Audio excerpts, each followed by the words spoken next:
What's up guys, Retrogamergenx back with another mail call video. So today I got something really cool in the mail. We have the knockoff Everdrive 64.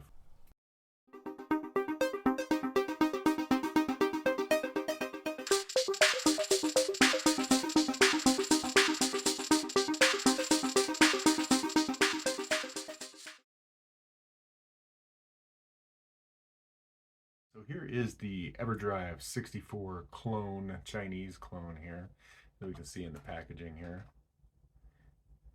There you go. We'll take a little bit better close-up look a little bit later on. But yeah, now we're also gonna go ahead and put this into the N64, kind of check out some games and the menu system and how everything kind of works. Then afterwards, we're gonna go ahead and take it out of the system. Then we're gonna go ahead and tear this thing down and open it up and kind of compare it to an actual Everdrive 64.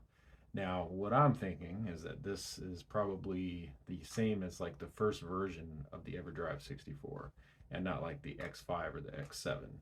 But I'm kind of curious to see if it actually has the Cyclone chip in here or if it's some fake Chinese knockoff type chips. So we're going to take a look at all that today, guys. So let's go ahead and get this thing unpackaged. All right, so here's the package here, guys. So this is basically how it comes. So it says game save device ED64 Plus N64. Supports micro SD, region free, 64 megabytes of high quality Micron RAM on board. We'll see about that when we open it up. Cartridge emulator for N64. Now on the back here, just basically gives you the specs. 64 megabytes SD RAM for ROM data, micro SD card support, FAT16, FAT32, emulation features. Looks like it does save games, so that's kind of nice. EEPROM 16K, EEPROM 4K, flash RAM, region free, USB port included, firmware update. So yeah, so let's go ahead and get this thing opened up here.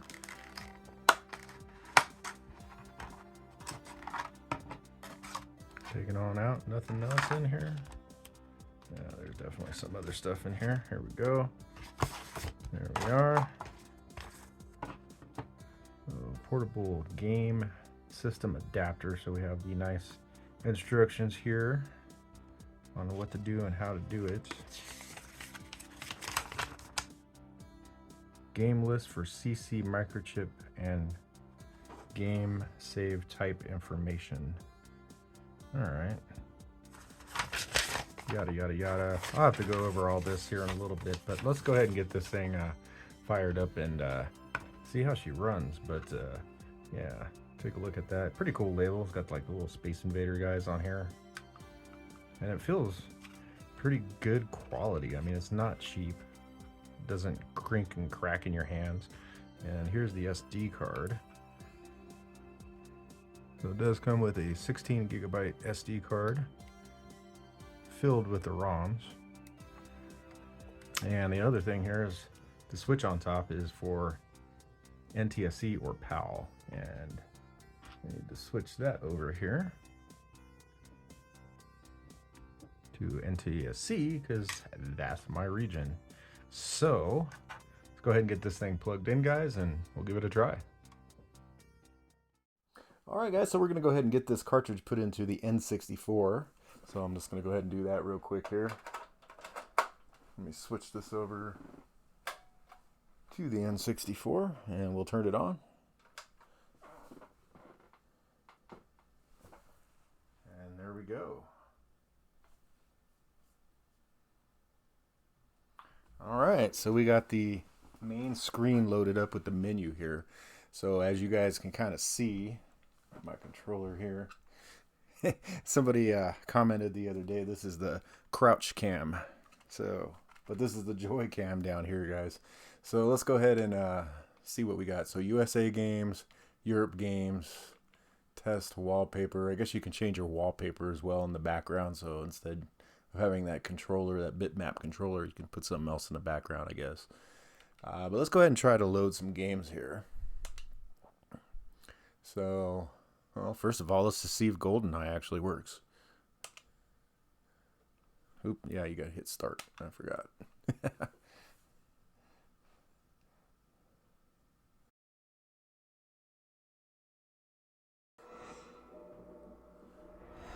Awesome. Can't beat that. Let me turn this down a little bit.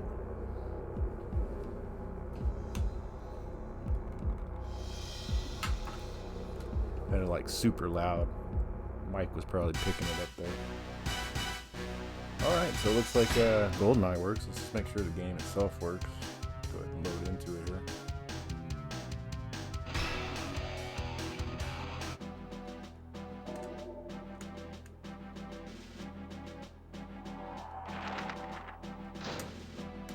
Yeah, I suck. Agent.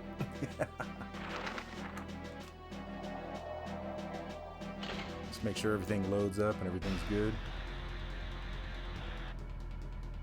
And definitely looks like everything's good here. So we are good to go.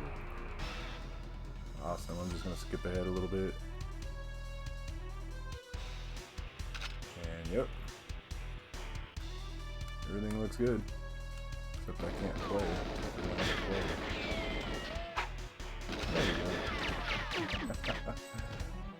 Man, it's been a while since I played this. I think when I did my N64 videos when I last played this game. Alright guys, so that looks good there. So let's go ahead and try to load another game. Now to get back to the menu, you just hit reset.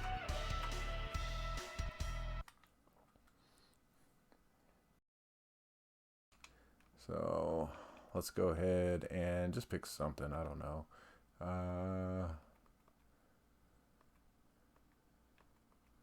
God, I don't know. What should I pick? Super Mario 64 maybe?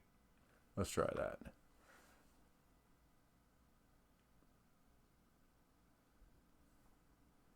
And yep, looks like that works too.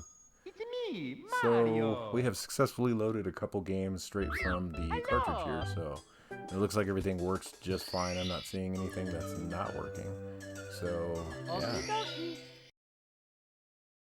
Definitely really cool, guys. So let's go ahead and go over to the workbench now, and we're going to go ahead and take this cartridge apart and see what's inside of it. See if it has any fake chips or what kind of chips it actually has in it, and if it's anything like the actual Everdrive itself. So let's go ahead and check that out.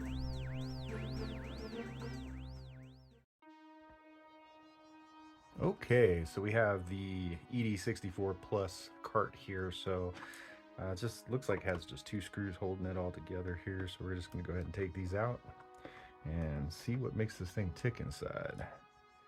I'm really hoping it doesn't have like counterfeit chips. We're going to check, or we're going to wipe these chips with acetone and just make sure that none of the leathering comes off and everything's good to go. Bear with me, guys. KY Technology. Okay. What is this, a Canadian leaf right here? That's kind of interesting. KY Technology. So is that like the lotion? The sexual lotion? KY jelly or whatever? All right. So let's see what this thing actually has inside of it. Alright, so we're kind of zoomed in here. I don't know if you guys can actually see that, but that does say on that chip that it's a Cyclone 2. Let's see if I can see what these are.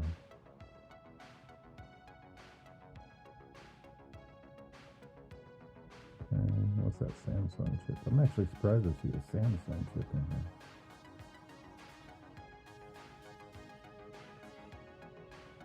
I'll have to look these up and see what they are. But let's do the fake chip test here. Samsung one is the one I'm kind of worried about being fake, because it looks kind of weird. But doesn't look like anything rubbed off, so that's good. Let's do the Cyclone 2 chip.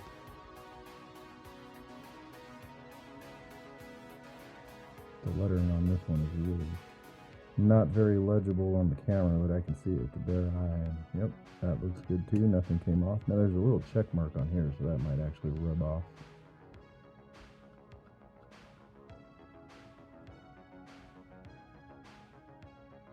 But yep, still there. All the actual lettering, so that's good. It's just a dirty chip. So Cyclone 2 there. We'll definitely look up these chips to make sure what they are. Alright, now let's compare this board with an actual Everdrive board. So I'm going to go ahead and pull that up and we'll put these side by side. So here's the motherboard of the ED64, the one that I actually have. This is the Chinese knockoff. So go ahead and notice the 4 main chips on the board here, and we're going to go over those. So first one here is the Altera Cyclone 2. Now this is the FPGA chip. This is basically the brains of the flash cart right here. The next chip is the Samsung SD RAM. Now this is 512 megabits or 64 megabytes of SD RAM. Next chip we have here is the Macronix Flash RAM or flash memory. So this is basically, I think, 1 megabyte of flash RAM or 512 kilobytes in 16-bit mode. And then we have the AGM CPLD chip or complex programmable logic device, which handles the logic functions on the flash card itself. So here is an actual Everdrive. Now this is version 2 of the Everdrive 64 by Krix or I can never pronounce his name right, but he's out of the Ukraine that actually designs and makes these cartridges. So let's kind of take a look at the chips that are on this compared. So it has the same Altera Cyclone 2 chip, although it's a different version. It's the same FPGA basically. This has 512 megabits or 64 megabytes of SD RAM as well. This is Micron SD RAM. Next up we have ST Microelectronics flash memory, and really this is basically the same exact chip that's on the Chinese Everdrive 64. So let's go ahead and go to the next chip here. And last we have the Altera Max 2 CPLD chip. So this is actually a better pairing. So this is where this one actually shines on this cartridge. So that about wraps it up for this video, guys. So the clone Everdrive 64 actually works. It has the Cyclone 2 chip inside of it. It actually has a Samsung RAM chip in it. And then it has some good memory too. So, you know, I'm not going to complain. I mean, it looks like it's a good cartridge for what it's worth, 50 bucks on AliExpress. I'm going to go ahead and post the link down below so you guys can go ahead and buy it as well if you'd like. Definitely a really cool purchase. Now, obviously, if you go to like the Stone Age Gamer or something like that, you can get the very newest version of the Everdrive 64, which would be the X7, I believe it is, which has a lot more capabilities than this thing has. This basically just plays your games, and really that's about it. It has some save features. I think it has like a Nintendo emulator on there too for like the NES, but I didn't really dive into that because right above it I have a real NES with a power pack inside. So really don't need to, you know, emulate the NES on the N64. So I think we're good there. I just wanted to thank all my viewers and all my subscribers for watching the content. If you haven't subscribed, go ahead and hit that subscribe button. And then if you like the content, go ahead and hit a like too for me. Also, go ahead and hit that notification bell. That way you get notifications every time I drop new content like this. All right, guys, I'm going to go ahead and get out of here. I'm going to be playing some N64 here. Honestly, it's not a system that I played too much of way back in the 90s because I was a PlayStation fanboy. So I definitely got a lot of catching up to do with these games. So gonna have a lot of fun. All right, guys, I'm gonna go ahead and get out of here. You guys have a great one now. Peace out, y'all. Game over, man. It's game over.